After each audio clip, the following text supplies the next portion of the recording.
This is the Check for Traps podcast with an open message to Mr. Tom Waits. I have something in my pocket for you, and if you'd like to meet me in a car park or a heavily wooded area, I can show you what it is. Today we're going to be discussing the new Coen Brothers movie, The Ballad of Buster Scruggs. Released on Netflix, of all things. It's absolutely. A new world. I mean, I wanted to pay for it and see it in the cinema, like on principle, but then I forgot that it was coming out and just watched it at home instead, so... Yeah, same. I would have loved to have watched this in the cinema. I think it would have been quite nice, especially all those vista shots. It reminds me a bit of The Hateful Eight when they were going across big open landscapes. Yeah, I felt a bit of regret actually at several points, especially in I think the second to last segment. It was so beautiful that that's what I was thinking of as well. Yeah, maybe we should have paid for it, but we will hypocritically recommend that you go out and pay for it so we can feel slightly better about that. Exactly. It's passing on. It's persuaded guilt. There you go. Yeah, that one was interestingly shot in Nebraska. It was one of two shot in Nebraska, which I learned. Okay. The other one shot in Nebraska is the Tom Waits section, and I think you can tell because those two are the most beautiful sections by far. Definitely. The rest are just shot in California and suffer for it. Yeah. Yeah, I mean, there's no better way to put it. The Tom Waits section was actually so beautiful at times that I felt like... I mean, it was felt almost slightly unreal. Well, yeah, it's you can assume that these things are intentional with the Coen Brothers, but I felt like they'd almost tried to make the real world look like some kind of Disney matte painting. I'd agree. I think it was the CGI animals, like the Yes. deer and the owl, and I get that they were necessary because taming an owl and getting a stag is probably really expensive. Fuck. And Free Billboards copped out on its deer as well, so I assume like there's a thing. You can't make your deers too real. It's interesting that you bring that up because it made me start thinking about, I feel like there's now an ongoing scale of how good CGI animals are in films, and at the very bottom of that pile is 3 Billboards Outside of Ebbing, Missouri, which is a Massively scene so. that I would hack out of the film with a hammer if I could. So pointless, and I guess this really reminded me that you could do CGI animals right because it didn't really detract from it. And having recently held a hawk eagle, like the one in that thing, I thought that was like that's a damn nice eagle. That's a damn nice owl.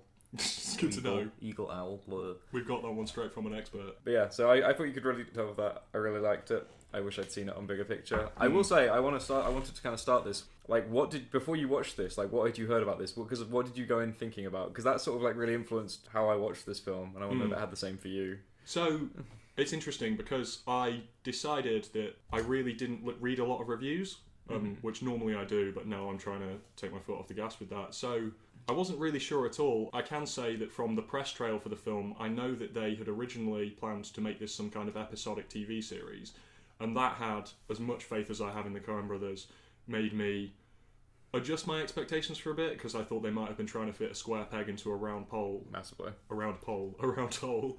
But the actual experience has really vindicated them because I felt like it really worked the way it was. So I was thrown, especially in the first 2 segments, by how well I thought it was working. Same, and I thought, like much like you, like when I went into this with the idea that it was like a failed TV series turned movie. And that kind of upset me because I feel like the Coen Brothers is slightly better than that. Yeah. And upon watching it, I was like, this doesn't really feel like a failed TV series turned movie. And so I did some research afterwards. Yeah. And it's not. When asked directly, the Coen Brothers said it was never intended to be a TV series. Okay. That was just something Netflix placed onto it. I guess to try and reconcile, they say like, you can view this as what a weird place the project was in. Yeah. And so essentially I think they may have agreed to this at one point and probably just gone back on it, and Netflix couldn't do anything about it. Okay. But yeah, I agree with you. It doesn't feel like a former TV show at all. Like, I don't know how any one of those individual things could have been a 30-minute episode or even a 20-minute episode, some of them. Yeah, it's easy to say when this is the only product we have, but they just felt so perfect the way that they were. And I mean, most of them for me. But yeah, okay, yeah, no, fair enough. There was maybe one that I wasn't such a fan of, but we'll talk about that later. Generally, I think that anthology film, that one of my favourite films is I'm Not There, which is a bunch of different narratives woven into each other. 6, I believe. That's a good number. Yeah, absolutely. The devil's number. But I think the reason I enjoy them so much when they work is because I think that they must be so difficult to get right. So Absolutely. I'm happy to forgive a lull in maybe like one of the narratives, considering how difficult it is to forego regularly established act structures and fit everything into little segments. I'd agree with that, which brings me on nicely to my sort of next section. But I think, as you know, one of the things that has been bandied around on like junkets for this is that they've had these stories in their mind for the last 25 years, or some of them. Like, have you heard that? It's like sort of like a spanning thing. Like, this is essentially sort of like, I imagine you have, as I do when writing, sort of like something you come up with and then you throw in a drawer. Yeah, Basically what they've done is they've dug it out again like age 50, and some of these are ones that they've made like years ago when they were starting with like Raising Arizona and Fargo. And I wanted to wonder if you could guess which ones were the first ones, or whether you know the answer to this already. That's interesting. I don't know, but I'm happy to take a wild stab. I think probably Buster Scruggs, and you can tell me if I'm right. Also gone through all of them, and also the Tom Waits section. I know that that's adapted from a Jack London story, so I think they maybe could have had that in their minds for a while. Yep, that's quite correct. Those are the Buster Scruggs was the very first thing they came up with. Okay.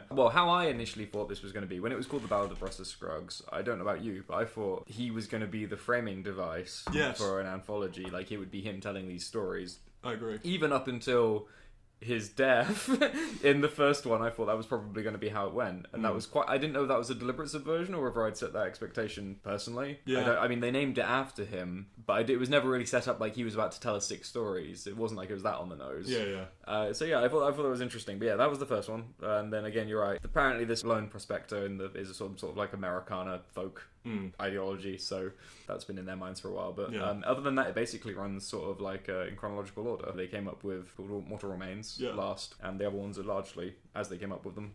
They came up with the Shook Girl fairly recently as well. So. This would make sense to me because the final story in this anthology reminded me quite a lot of themes that they touched on in A Serious Man, and even to a certain extent Inside Llewyn Davis, which is quite absurdist, at its heart. Yeah. So in a way, almost a fun romp through different kind of styles they've had in their career. But definitely, I know we don't get enough time to explore like the Liam Neeson segment as much. I think that's what makes it kind of weak. But I do feel like that I can imagine entirely that they wrote that like some point in the like late 90s, early 2000s. It has the kind of abrupt brutality that something like Fargo has towards the end. Exactly. I'd love to get into these piece by piece with you, so I'm just going to read out the names of all of them. So I checked online, and Aaron tried to remember the names by memory. I did. So, I tried to remember the order first, and then after that I gave them names. There you go. My names are actually better, weirdly. I do actually wish that Aaron had a hand in the film and been able to call them this, because they will forever be known by his new misnomers. So the first one, Ballad of Buster Scruggs, he got that correct. Now the second one is called Near Algodones, or something to that effect, and Aaron has called it Franco. There you go. The one after that is called Meal Ticket, and Aaron has called it Neeson. Excellent. Then the following one with Tom Waits is called All Gold Canyon, and he has called it Mr. Pocket. And then the next one is called The Gal Who Got Rattled. See, now this one is Josh's fault, because he told me it's called The Girl Who Got Shook, and so I've called it... I misled him. Shook Girl. And then the last one, The Mortal Remains, Aaron has called... I've called this Bounty Hunters, but then I've also put a hyphen, because later I remembered that it's called Mortal Remains. So, there you go. Like 2 out of 6, I've definitely failed in the Buster Scruggs exam of life, but I'm pretty happy with myself. The Coens are going to come through the door at the end of this and spank you. Oh, no. But we'll begin at the beginning, The Ballad of Buster Scruggs. Loved the opening, by the way. Like, him walking through on the horse, the fucking echoing off the side of the canyon. Like, I was like, this is perfect. It was fantastic. And I think that this whole story really set me up to not know what to expect from any of them, and to understand that was okay, because Coen's movies, I get that they have, kooky dialogue and stuff, but I think often they can be quite cool. Whereas Buster Scruggs came out, he was singing a song, it was very camp, he looked very pristine. He looked so pristine. He looked like when you see like people at the Grand Opry Theatre in in the 90s, they literally just look like that. And, it's like they introduced you to the Milky Bar Kid, and then he started doing vicious murder. Also, Tim Blake Nelson looking really good. He looks like shit most of the time. I was like, oh, he really cleans up nicely. Yeah, definitely. I guess he must eat meals when he's working with the Coens, which is nice. It's the only time he's eaten meals since Oh Brother, Where Art Thou? Exactly. But all of it was so campy, and that's what I really loved about it. Like, the town, compared to like Nebraska later in the film, like you've just got this, what literally looks like a Hollywood set of a cowboy town. Yeah. And he just like trundles on through it, and everything in the latter part happens in like the OK Corral of this like town bit. And then the angel wings as well. Like it was so gaudy, beautifully gaudy. Exactly. There was the ghost riding out of his body, and then there was also when he came through the door and beat the dust off himself. As he walked away from the doorway, he left a dusty imprint of his shape. So good. I don't know if that must have been CGI. I've decided. Oh yeah. But like, I wish they lathered him in dust. Yeah, it turns out the movie cost $300 million because they were trying to get a dust silhouette of Tim Blake Nelson.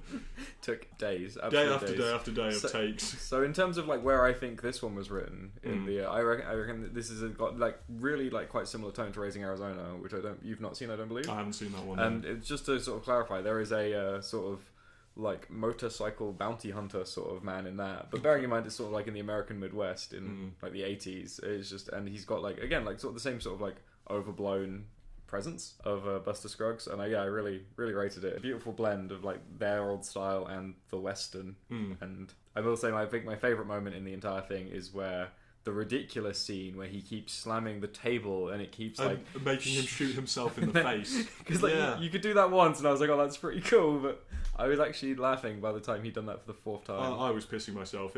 Like everything about it was so choreographed in a way that was, again, it was a contrast between, it started off charming, like how he gets up and starts dancing on the bar and everyone's singing along, but you know, they cut back and there is a man with several bullet holes in his face, and his like brother's there like having a panic attack. Yes, his brother's just been killed. Killed my brother. And again, like then that guy gets all four of his fingers shot off, or maybe his thumb, I can't remember, and then is shot while he looks in a mirror, and it's it's all just so perfectly comical.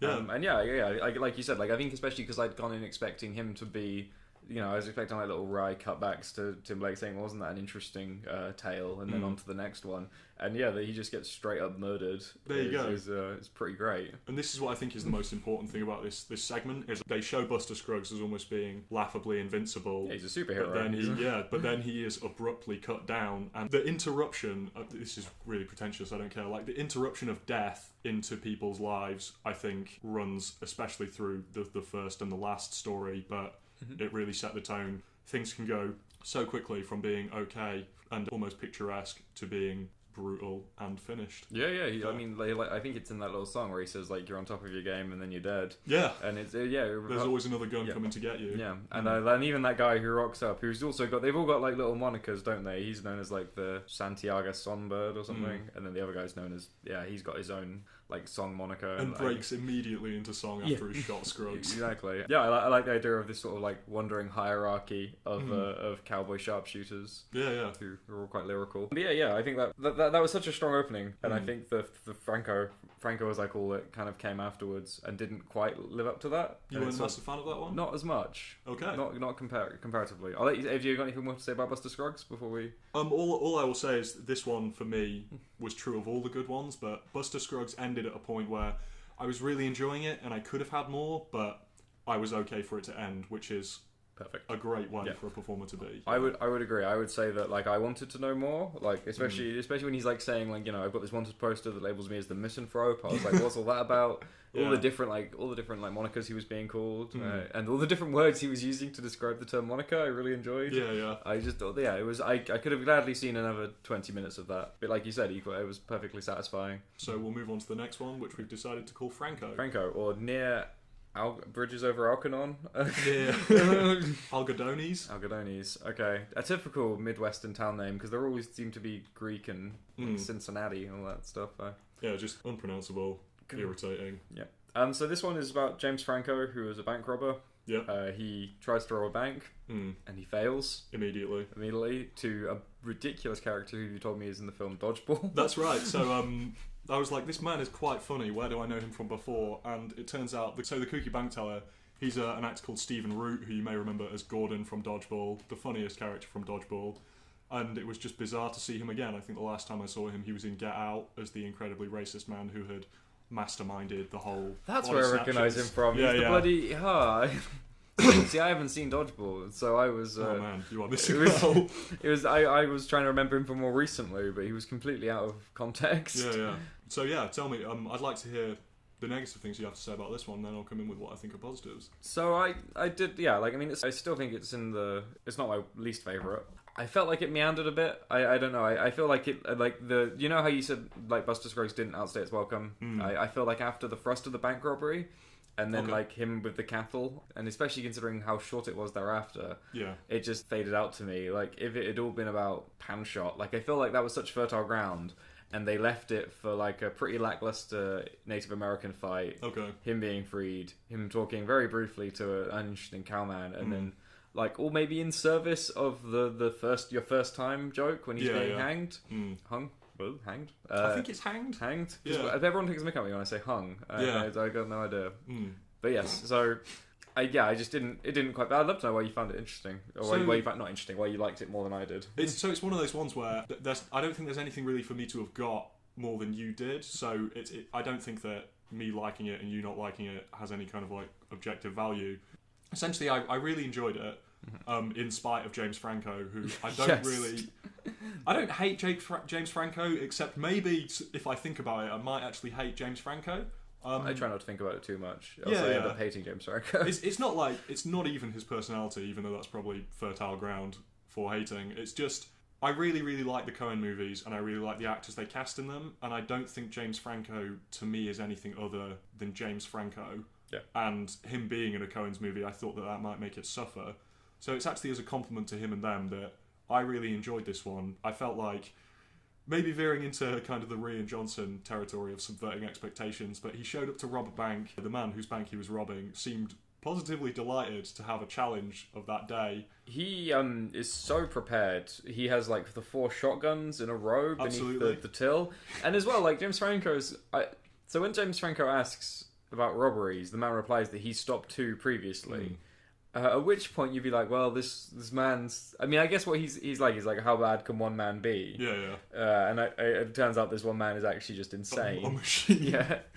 Who lives for this shit as well, clearly. Yeah, so happy.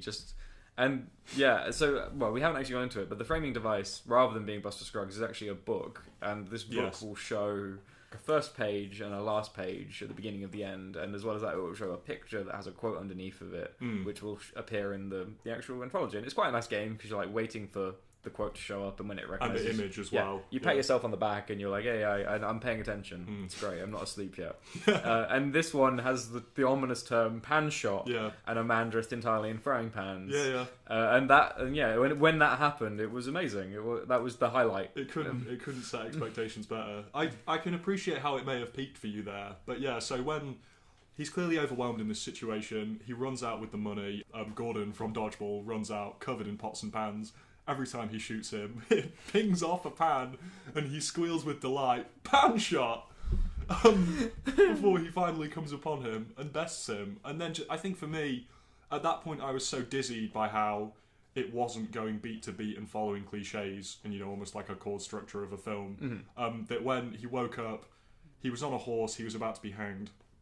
And essentially then, the Native Americans showed up. Again, I didn't know what was going to happen next, but I was really enjoying the ride. So they kind of absurdly killed everyone around him, but then he survived and they left him alone. And then what followed, I remember, I think he slept on the horse for a little bit, but he woke up to find that the horse was moving away and he was still attached to the tree. Yeah, the horse was trying to follow the grass because it was hungry. Yeah. And so it was eating grass and he was like slowly getting throttled. There you go. And so for that, I thought that was so novel and so funny, and I'd never seen that being the conundrum someone had been in a film before. Like, oh dear, the horse wants some grass, but its interest in the grass is conflicting with my interest in not being hanged. Yep. And I just found that very entertaining. Okay, and then for him to have been freed again in ridiculous circumstances, only to then be arrested for accidentally cohorting with a criminal, and then finally, he's back in the stocks again.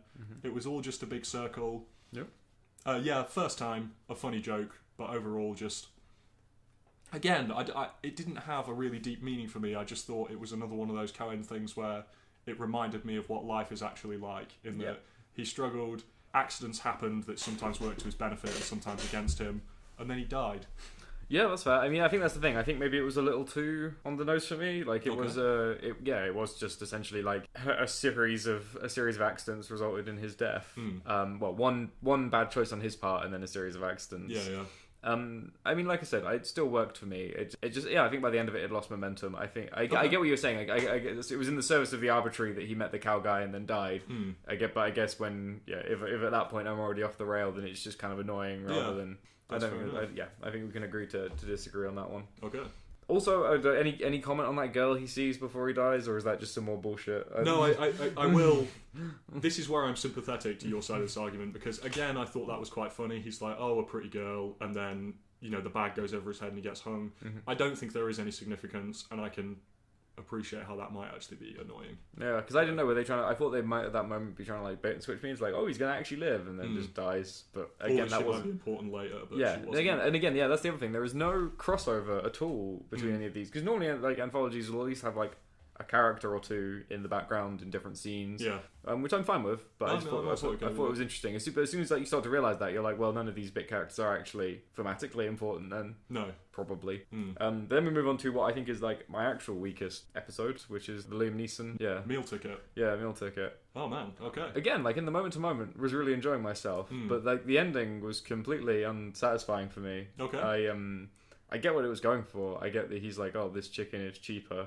Liam Neeson is a Ulsterman, seemingly, who's dragging around this quadriplegic man and getting him to recite... Stuff for entertainment. He always starts with the Shelley poem, Ozymandias, then he moves on to Cain and Abel, then I believe there's some Shakespeare, then there's the Bill of Rights, and then there's some Gettysburg Address. Just crowd pleasers. The old version of crowd pleasers. Absolutely, and he's really good at it, and people seem to really like it. I think as well, like from what I got the sense of it, it depends on the town. If you're in like these like little mining towns or whatever, then no one really gets it, and they're like, what the hell's this? And I did like that. I like that he's like, oh, the chicken is more universal humor. Like people will like the funny chicken that can add numbers. Like I liked that, and I liked that his business decision was to kill the quadriplegic. Like, that was a really interesting twist, but I don't think Fenton meant anything short of like the market demands like lowbrow humor, and like there's no market for Shelley. Please enlighten me if you feel I missed something. No, that's fair enough. and again, I liked it because it was about someone who was working with someone, and it seemed okay most of the way through, but there was a growing sense of dread as I watched it, because this guy was clearly dependent on Liam Neeson's character, and it was mostly communicated to me through just like looks, but I think that he was worried about that dependence, and Neeson was also largely unsympathetic to him. Like, he wasn't horrible to him, but then it shows that he's upset about the money. So this was the bit that I really got straight away, and I was proud of myself for, because it vindicates me for having sworn off popular music my whole life arbitrarily and being interested in folk music instead. So there's a scene where he's taken the money and he's bought some whiskey, I think, and he's lying in the woods and he's shit-faced. And he's singing a folk song, like an Irish folk song, which I know from the Dubliners, called Wheelia Wheelia Wallia. So the quadriplegic character, played by the way, Dudley from Harry Potter. Yeah, I got told this. I did not realise that. That was nuts. You know who I thought he was? I thought he was Darling from Blackadder, until I remembered that guy must be like 60 now. Oh my god, I don't know. I was just like, which weird British guy is that? There's so many of them these days. I was just just twee British like, people. Is this the next Doctor Who? Yeah, and so this song Wheelia Wheelia Wallia is about an old woman who lives in the woods who kills her child. And it's it's the infanticide of someone. She kills her child apropos of almost nothing. It's easy, and then she gets arrested and she gets hung. And then almost the end of this song that he's singing seems to kind of perturb him. So he then just sings some of the Sash My Father Wore, which is an Irish nationalist song. But as he's singing this song about just killing a baby, it's cutting between him and the quadriplegic guy who's looking at him. And that, for me, was such a foreboding scene, because he was just drunk and singing, but what he was singing about was, again, killing someone who is at your mercy, and that guy was fully aware of that. So again, the building sense of dread. Then he just says, let's go into town. He goes to a whorehouse. He turns him around awkwardly, which is already up there with some of my favourite Coen gags now. He takes him into the room with him, but then makes him face the wall while he sleeps with a prostitute. She asks, does he want some as well? He's like, no, he doesn't need any. And it's just, wow, how horrible. He might want something, but no. And then, he's, as you say, he sees a better opportunity. He sees a man who has a chicken that can apparently do maths. And he's just like, well, I think I'll do that. And then he convinces himself that it's kind of a mercy killing, I think. Yes. And again, like largely without communication as well, which which is one thing I did like, and I honestly didn't pick up on the folk singing. I did pick up on the Sash My Father Wore. Yeah. But I knew you would get that. I completely didn't get the other one, but I really like that. If killing someone dependent upon you is part of it, that's really good. I guess it means a bit more. I also quite liked the idea of just like how a quadriplegic would exist in the Wild West in general. Which would obviously be poorly. Gave you slices of real life, and we'll definitely get more to that later. But so I was a big fan of that one. I will maybe concede that it ended quite abruptly. Yeah, and I like the thing is again, I'm slightly guilty of this. I liked the ending. Like I wouldn't change the ending. I thought it was really a really nice angle for it to go into. But I guess it just really didn't reconcile with me with the rest of it. Okay. I like short of me taking that the West has no place for like literature maybe, or like for the rights of the rights in the Republic. I felt like I was like bending over or like straining to make any connections here. Yeah, fair enough. As to what it could have meant, but maybe it was a simple tale of dependency, and if so, that's quite nice. I agree. I did really like the economic decisions of the thrifty Irishman. I thought that was really. And again, he looked like Fagin. Like he looked so rough and. He did look like Fagin. Like world weary and just like he he's got to make the tough choices for his enterprise. I'm not normally a big fan of Liam Neeson, but I really liked him in that role. Same, I like both of them. Mainly because he didn't talk that much. I think that's again like perfect. He's got a great face. Yes, he does. Expressive as hell, and he doesn't really get to like show that very much. When he's in action films. That's what I was going to say. Yeah, films. When he's just in all like these because he's just grimacing all the time, and it's like he could do so many more things. Like if you made him play someone even like slightly more vulnerable, which this character did seem to be. Like he seemed to be a man who, if not actually on the brink, often felt like he was on the brink. Yeah, I don't think he was completely unconflicted about what he was going to do. I just think that he easily convinced himself that it was okay, and that was. I like it better seeing someone who can know what they're doing is wrong, but then very quickly convince themselves that it's fine, rather than what you'd normally see, which is someone who either really knows it's wrong but has to do it and it's very painful, or is just completely sociopathic about it. I much preferred this middle. Makes it a lot more believable. Much more believable and much scarier, because it's scarier to believe that someone, has morals in them, or can identify something as being immoral, but then can quickly suppress it.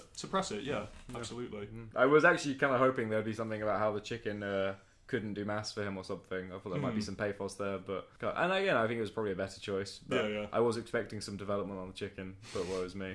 But again, like I think it was about this point after those two, I was like, there was no way this was ever going to be a TV show, because you couldn't have done an episode about the Franco thing and the chicken. Like there would have been no way. I can only assume that was some over eager Netflix executive wanting to make a headline. It's the first Coen Brothers TV show, and everyone was like, "Oh, I'll go watch that." Oh wait, no, I won't watch that. It doesn't exist. Before we move on to the next one, Aaron, like I'm actually really pleased that you told me that, because I'm glad that the Coen Brothers didn't feel the draw of this fucking TV empire the way that other people have, because they're great filmmakers. And seriously, when the audience asks that question, one member of the audience asked the question about it being a TV show, and they both just kind of like dismissively laugh. Like I think like again they quickly correct themselves into a more apologetic tone, but I think you can tell that they were probably as equally bemused by that. I can imagine there was some quite not fraught debates, but there were probably some quite like apathetic debates where like, we've told the world it's a TV show. It's like, well, it's not a TV show. We don't do TV. Exactly. we I think they have like producing credits on Fargo, and that's probably only for monetary value. For cash, I mean, maybe it has their blessing, but it's not like they're involved in the writing. No. You can tell, by the way. Yeah, I can imagine. Sorry, well, just from the trailers, I think you can tell. Yeah, I don't see that's the thing. So I don't hate Fargo, the TV series. In fact, I rather enjoyed it. I've seen the first and the third series, but it is nowhere near as deft and as well tied together. At the end of every season, that the Coens would have had it been if they were involved. Yeah. Or if they knew how to write TV shows. Which I assume they have no interest in learning at this point. I mean, once you've got the Fargo IP, and you have idiots like me coming in to watch it just because it might be okay, but I'm not sure if the producers ever fully understood that what's good about the Coens is more than just recreating, the bowling alley from The Big Lebowski and turning it into some weird metaphor for like purgatory. Well, we're going to Coen Land soon. Like you'll be able to go on like the Fargo roller coaster ride, and like, watch out for the wood chipper. No! There's just permanent Steve Buscemi's being thrown into a wood chipper, and the children are sprayed with the blood. Just the idea of the Fargo IP really upset me. Absolute bullshit. Oh my god. But yeah, are you good to move on? Absolutely. I think we can probably both agree on this one, because it involves our joint favourite son of the husky voice, Tom Waits. In Mr. Pocket. Yeah, no, this was great. This kind of summed up everything that was great about the other good segments. Yeah, it was just magnificent. Two human characters. Just one for a long time. Yep. Tom Waits is in it for the majority, and then very brief. What does he call him? A craven bastard or something? He repeats the same thing over and over again. He's so angry. And I can really like relate to that. Yeah. Like your vocabulary does get shot, and Tom Waits really deftly portrays a man who's just so furious. Well, and when you're so angry at someone who's done something really shitty that you want to really like set the accusation in stone, and he keeps saying it and keeps saying it. It's like, you plotted my trail, you bastard. Yeah. Yeah. And basically he's an old prospect. He goes out to this beautiful untouched Nebraska valley. Yeah. And he starts panning for gold. It says at the beginning, it's something a beautiful land that is as yet untouched by man. Yeah. And that's that seems nice, but then again it foreshadows very well what's to come. Mm-hmm. And he's always, as he pans, he's always talking to himself and talking to like the surroundings, and specifically he's always talking to the theoretical pocket of gold that he's going to go find. Yeah, and he knows it's there. Yeah. And he's almost threatening it, but in a loving way. Sometimes. In a loving way. And again, he's got like a really interesting relationship with nature, because to begin with, I thought he was going to just be sort of like a ruthless industrialist, like he wants to take from the land and not give back. But he shows quite a lot of respect to the land. Like the way his camp is set up, like the way he actually like pans and stuff. He puts back quite everything that he tries to find, including he puts back some eggs in what I thought was a lovely scene. That's right. Yeah, he bargains with nature. Yeah. He decides that he's going to put them back, and the owl is looking at him disapprovingly. Yeah. He's like, I don't think you'll miss one. Yeah, exactly. He's like, birds can't count that high anyway, which is nice, and it's just that's brilliant reasoning. Some of the best dialogue in this in any of these segments, in my opinion, comes from one man talking to himself. Just Tom Waits, yeah, and he inspires sympathy very, very quickly, because again, this is a silly thing to say. But like Liam Neeson, he has a good face. Yeah, and he's old. And again, like I think there's something about an old face in the West. It's like an old trope, isn't it? And it's just like an older man, no longer in his prime, sort of like in not even a contest in this case, but just sort of in a relationship with nature. Yeah, and it really works. It's just so even just the image of him is so powerful. Like in such a subtle way. I don't really know how they imagined it on paper. I don't know if they wrote this for Tom Waits or whether they just knew that they wrote about a prospector and they're like, shit, this is Tom Waits. Yeah. But either way, it was it really fit like a glove. Yeah, and it's because he is old and you can see him staggering about a bit. Just the fact that he does this and this is his life, and you can tell that it's very hard for him to sleep on the ground. I think he makes comments about it, and he's probably too old to be trying to strike gold and make it rich. But because of the way the world is, he has to. Yeah. But he has a really good attitude towards it. He's sure it's going to happen, and he's going to do it for as long as he needs to. And there's never a scene where he's dug too many holes, I think, and he just goes like, why isn't this working? No, he's very methodical. He marks his point in the river, and then he takes his marks out, and he works out where the most concentration of gold is. Yeah, it's all very nicely done. And but eventually he finds his pocket, he finds Mr. Pocket, and then some bastard cowboy tries to take it away from him. In a fucking horrible scene, a beautiful and horrible scene. The build up to him finding it. You've seen this guy. He hasn't thrown any paddies. He's working really, really hard. So when he sees the really complete vein of gold, that is such a triumphant moment. And Carter Burwell, who normally does exactly the same score for every movie, I was kind of pleased to see him, kind of like in True Grit, actually, go outside of what he's comfortable of a bit, and just the swell of music. You're there with him. You feel like this guy deserves it, and then bang, he gets shot in the back. And by some craven bastard. And you think he's dead. Like, he lies there for a long time, and the blood soaking is really good. You see it seeping out throughout the entire scene. And obviously the cowboys know, this ain't his first rodeo, so he knows that you got to wait to make sure that guy's dead. So he rolls a cigarette, lights a cigarette, smokes the cigarette, puts it out, and goes down into the hole, because he thinks that that's probably enough time. That's right. It's maybe 2 minutes long. Yeah, it can't be. It's considering it's a 20-minute piece. That's a significant. That's like 10% of the film is just like watching this man bleeding out in a hole, and then he steps down and whack.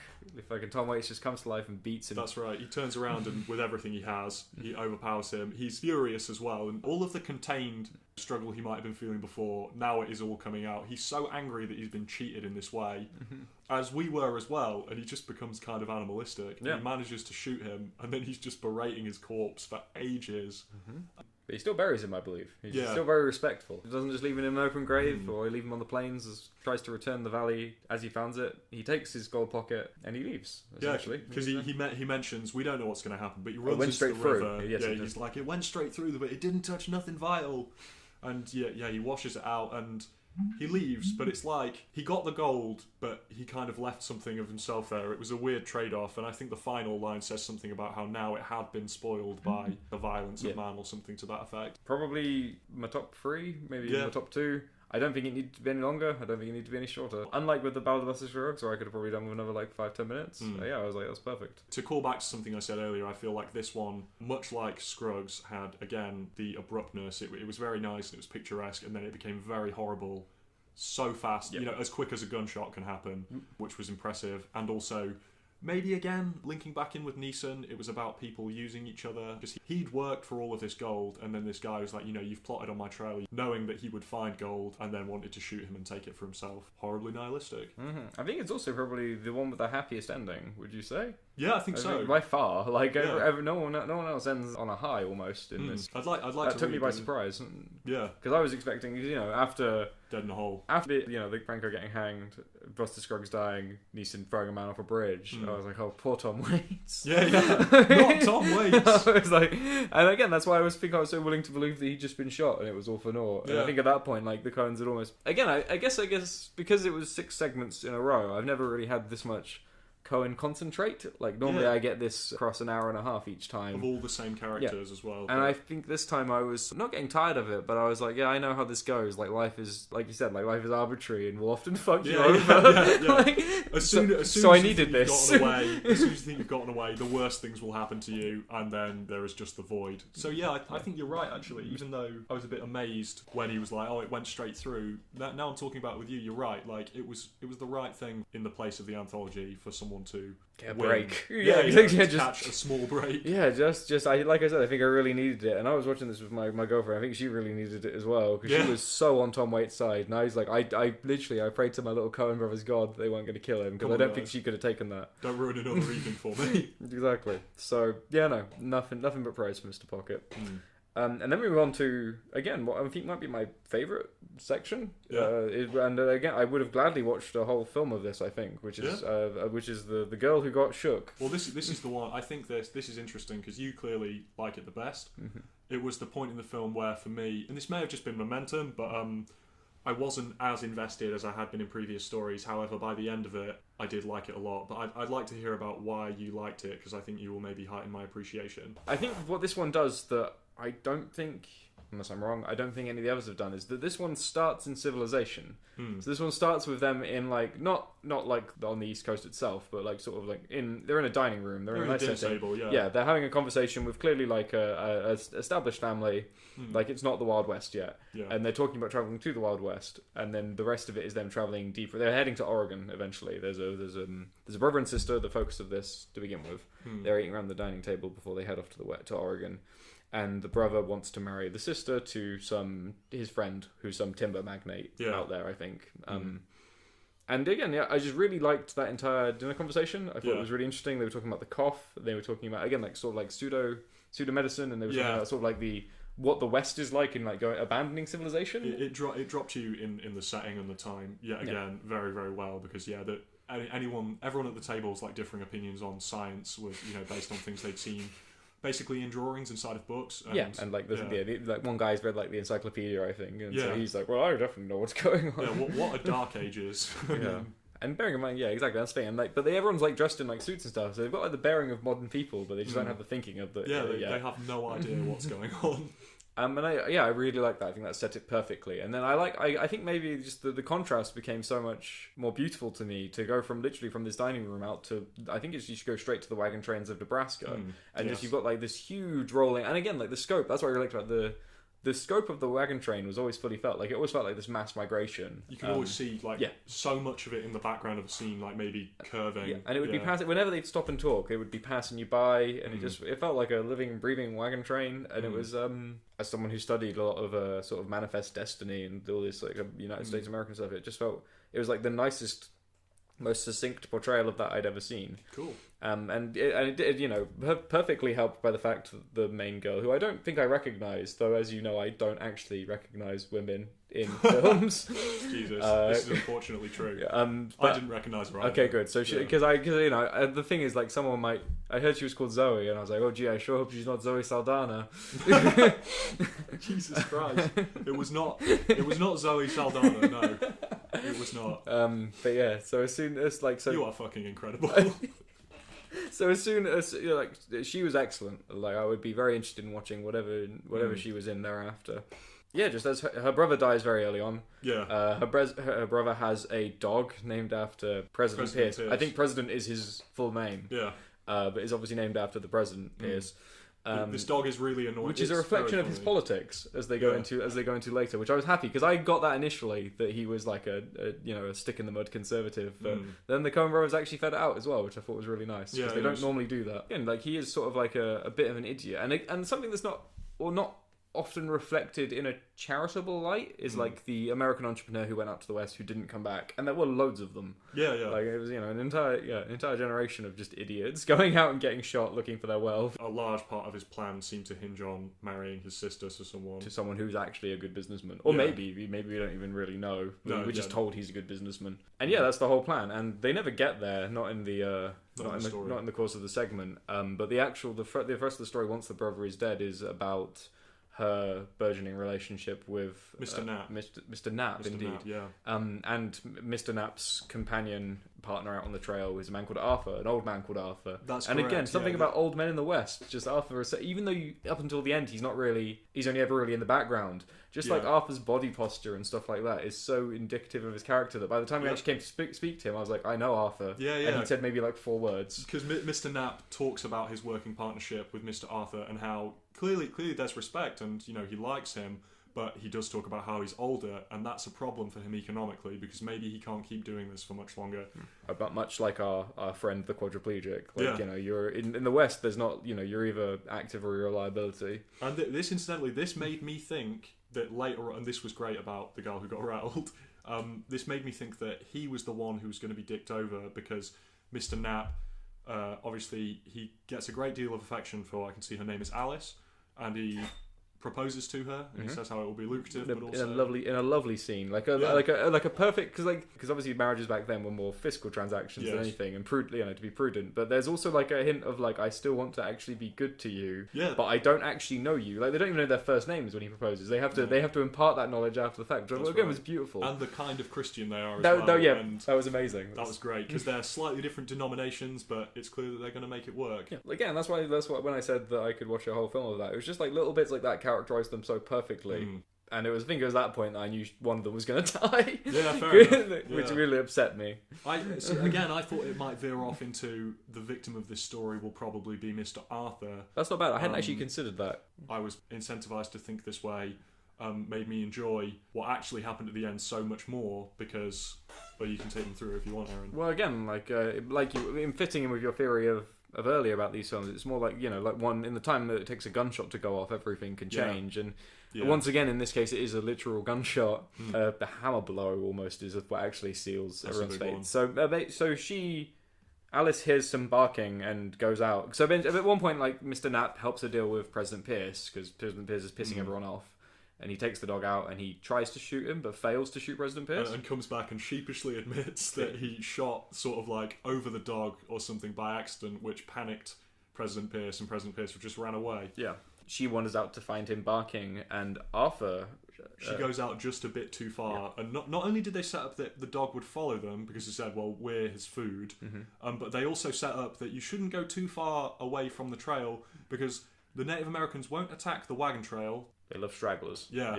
And again, if anything, that probably could have been established more, but like the sense of danger around the wagon was very nicely done. Again, like sort of like this thin line of civilization. But yeah, so she goes over a hill, and again, like it's a beautiful bank. Like they must have really like looked for where that was going to be because it's like this. She's found President Pierce, and then the Native Americans arrive, and Arthur is the only one there. So it's the two of them.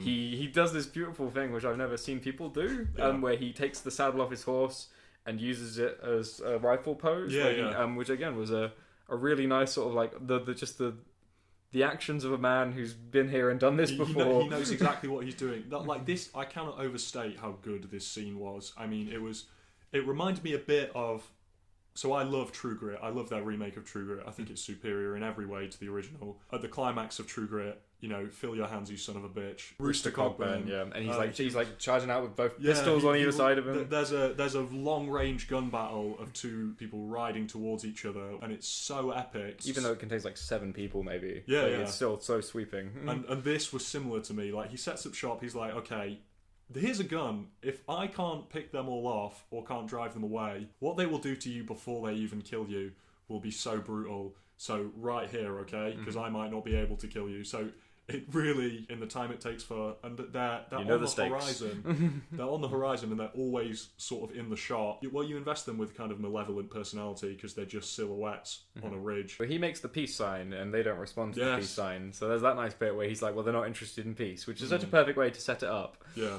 And yeah, then they start to charge. There's a lovely bit where I can't remember how. I'm not going to do it disservice, and I wish I remember the actual line. But he says we're in like a dog town, doesn't he?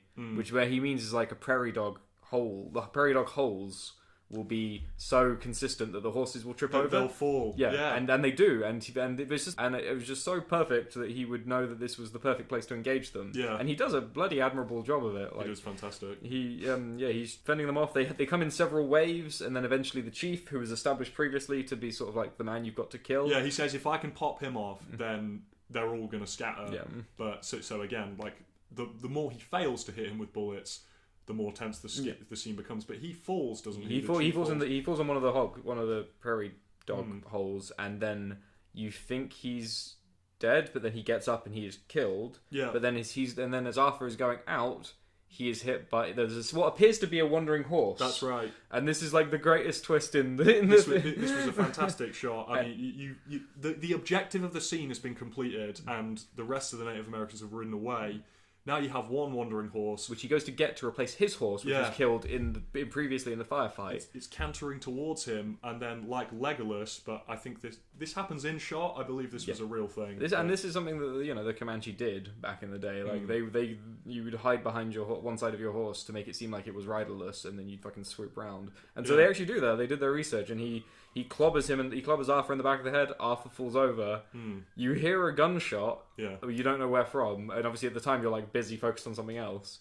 And then Arthur overcomes the club warrior. That's right. And walks back to this fucking hill mound, and you just see the dead girl, and it's the sad. Yeah, it's so sad. Yeah. Oh, there was no reason for her to die, but she did what she was ordered to, though, which is from her perspective in that moment, it was probably over. And then he has to return. He's beaten the Native Americans, but he has to return to the wagon trail. And I know that as it fades out as he's walking towards it, and then the last line on the book, it says like he didn't know how he was going to break it. He had no idea what he was going to say to Mr. Knapp or something to that effect, and it was like, wow. I keep saying this, but like it didn't go where I thought it was going to go, but something is not good by that virtue alone. So for some reason, it's not like The Last Jedi. You can't just subvert expectations. I'm trying to not. No, but it did it. No, I agree. It did it in a satisfying way, and it did it consistently. Like everything was so consistent, and I think because we know it's the Coens and what they're up to. To their credit as well. So this is essentially like late Coens. I mean, they're quite old. Yeah, they look. When I was watching that interview, they look old. Yeah. Like the thing that consistently makes this film good, obviously it has Coen hallmarks, but I don't really feel like that's been the driving thrust of one of their films' quality before.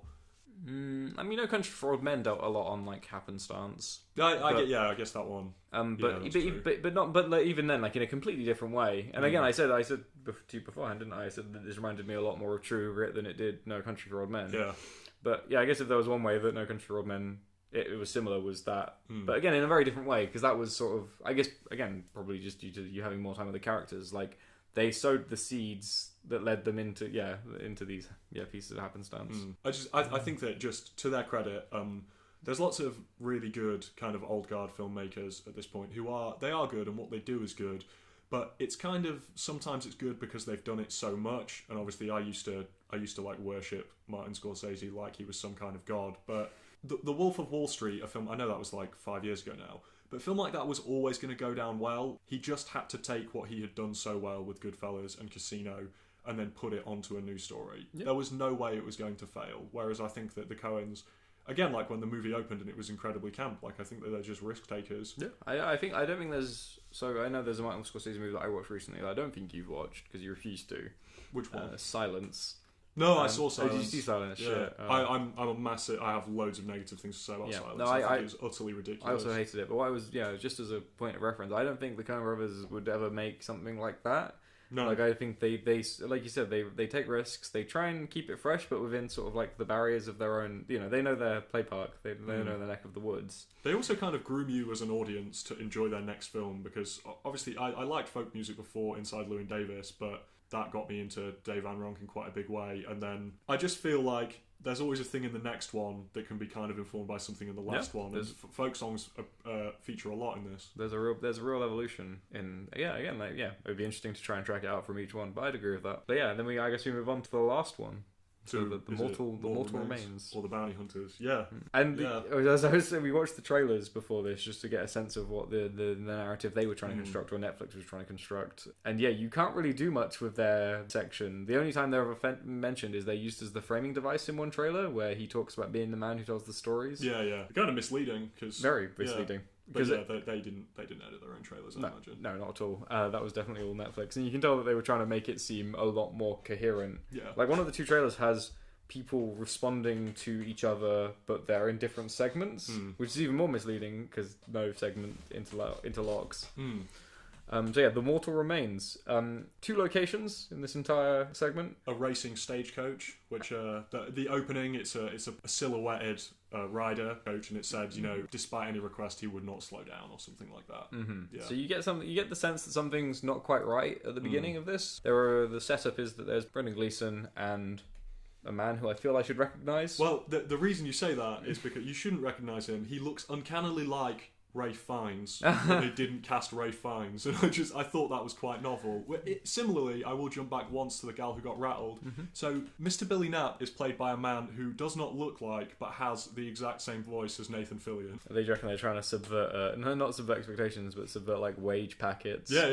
By casting these people, the careers of established people. But yeah, so Brendan Gleeson, fantastic, and a stand-in for Ralph Fiennes. Maybe they didn't have loads of money. I guess so. I mean, I guess Netflix, after they learned it wasn't going to be a TV series, they pulled all funding, and they had to just to spite them. They had to skin Ralph Fiennes and graft it onto this man. Yeah, it's very unfortunate. Maybe that's why they cast James Franco. I bet he did it for free. The fucking glory boy. Definitely, I bet he just wanted. How like Jonah Hill took a pay cut to work for Martin Scorsese. Exactly. Probably he just implying you're going to get paid. They said as they stuffed him in the back of a van. I thought, a teenager desperate for some kind of credibility in a man's body is James Franco. And then you've got the 3 other people. So there's a well-spoken French sophisticate from Paris, Sweet Paris. You've got a cranky old woman, widower. No, not widower. Well, she's separated just by circumstance from her husband, who is apparently some kind of academic, like a theologian almost, or like an academic preacher. She's very well to do, and then the best character maybe in the whole film is just a kind of witless trapper. The trapper, I love him. He's wonderful. He meanders like so many drunkards I know in real life. He was wonderful. He was really upsetting the woman next to him. And the Frenchman, like you could tell they were both trying to engage in something quite high-handed, and he would just keep interrupting and then like losing his train of thought. Yeah. But always like imparting enough on you that you as an audience, or me as an audience, wasn't annoyed that he'd interrupted because he was just such a class act. He was very forthright himself with that. He spent a lot of time alone, and because of that, when he got back to civilization, he would have a lot to say, but it would be quite jumbled, and his social skills had been kind of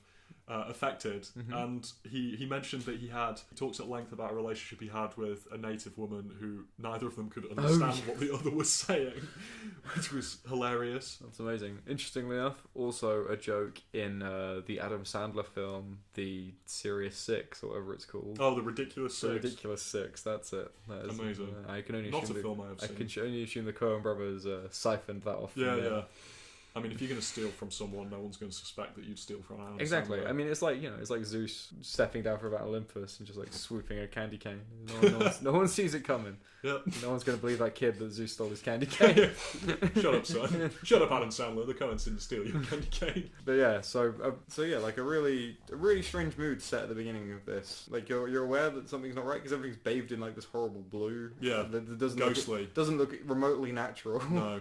And again, like I guess maybe the reason that parts of this didn't work with me. It almost felt too heavy-handed. Like I thought they were leading me up into like false expectations. Like it was actually just going to be a normal carriage ride. Okay. Just like quite a spooky set of individuals. Yeah. And then it seems from the ending, at least, I inferred that no, it was actually a trip to, it was like the River Styx. Yeah, it was like Karam, the boatman. Yeah, I tell you what, I liked it on reflect. I mean, I enjoyed it while it was happening purely because Coen's dialogue, very funny, good jokes, and I liked the presence of all the actors. It wasn't my favourite bit. On reflection, I was trying to piece together. I was like, it wasn't just funny dialogue. They don't just do funny dialogue. And they were talking about the different kinds of people there were in the world. And she said something like, upright and unholy. And, he's like, oh no, people are like ferrets. Yep. They're all basically the same. And they include this in the trailer. This is one of the bits they do use. And they have, all three of them have a different reason for why people are different.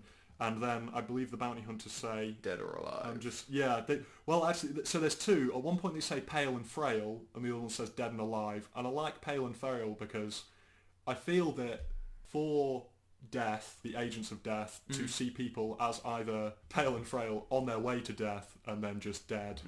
I liked that a lot. No, yeah. And then the fact that they were all sitting there together and they were uncomfortable because they came from different parts of society. And it actually reminded me of... we both really like the Seventh Seal, and then at the end of that they do the Dance of Death, the Dance Macabre. And looking back into that after I saw that, because I'm not as up on my history as you are, how death, when the Dance of Death is depicted in sort of like medieval like paintings, it's always the point of it is it brings rich people and poor people and people of all different kinds together. The great leveler. Yeah, and they're all hand in hand.